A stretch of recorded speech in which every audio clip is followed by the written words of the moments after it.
Ya, pemirsa, ini adalah sebuah langkah yang harus didukung karena memang hidup kita biasanya berdampingan dengan hewan-hewan atau satwa-satwa seperti anjing yang kemudian harus mendapatkan suntikan rabies seperti ini agar nantinya mereka ini tidak menularkan kepada manusia karena dampaknya ini bisa berbahaya dan bahkan ada resiko kematian di sana.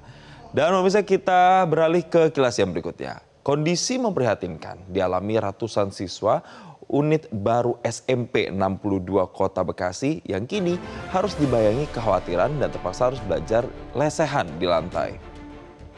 Jadi pemirsa, ratusan siswa di sekolah ini sudah 3 tahun masih menempati bangunan bekas gedung kantor kelurahan Medan Satria. Selain belajar secara lesehan lantaran keterbatasan meja belajar, sebagian siswa bahkan harus duduk berdesakan karena satu meja diisi oleh 3 orang. Kondisi atap sekolah kian hari kian rapuh, terlihat banyak dinding rusak dimakan rayap. Selama 3 tahun terakhir sudah 4 kali atap sekolah ambruk. Pihak sekolah sudah melaporkan kondisi sekolah ke Dinas Pendidikan Kota Bekasi, namun tak kunjung mendapatkan respons serius.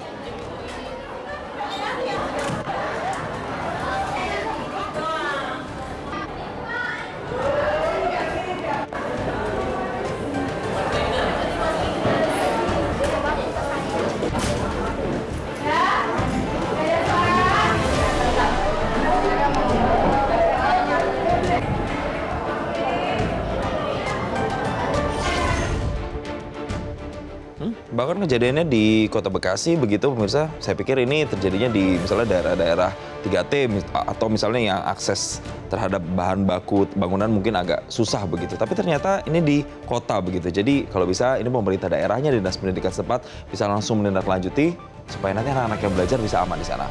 Kita ke kilas yang lain pemirsa, ada Kakor Lantas Polri Irjen Pol Agus Suryonugroho mengungkapkan revitalisasi sistem Electronic Traffic Law Enforcement atau ETLE sebagai bagian dari transformasi digital Kakor Lantas Polri dalam penegakan hukum lalu lintas secara elektronik. Pemirsa, revitalisasi ETLE telah meningkatkan kinerja penegakan hukum secara signifikan. Tercatat dari periode Januari hingga September 2025, jumlah pelanggaran terekam naik hingga 387%. Sementara pembayaran tilang meningkat 1.645%. Saat ini ada sebanyak 95% Polda di Indonesia telah menjalankan sistem digital ETLE, baik statis, portable, maupun mobile. Kakor Lantas menargetkan jumlah perangkat ETLE bisa bertambah hingga 5.000 unit pada 2027.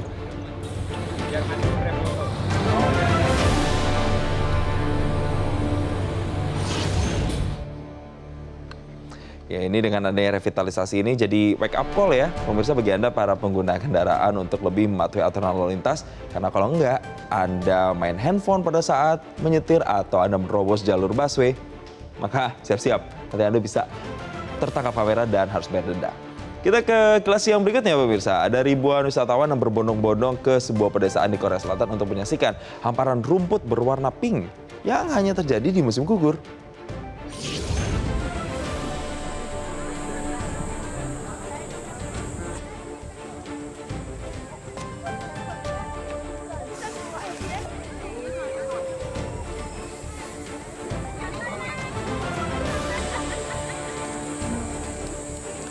Jadi pemirsa, festival ini biasanya berlangsung dari September hingga Oktober dan menampilkan bunga pink muli yang lembut dan juga indah sebagai daya tarik utama. Selain itu, festival ini juga menawarkan pengalaman yang lengkap bagi pengunjung seperti bermain seluncur di Bukit Pasir Pink yang populer di kalangan anak-anak. Selain itu, tata letak desa yang bergaya Eropa dengan berbagai instalasi seni menciptakan latar belakang seperti dongeng yang sempurna untuk hasil foto.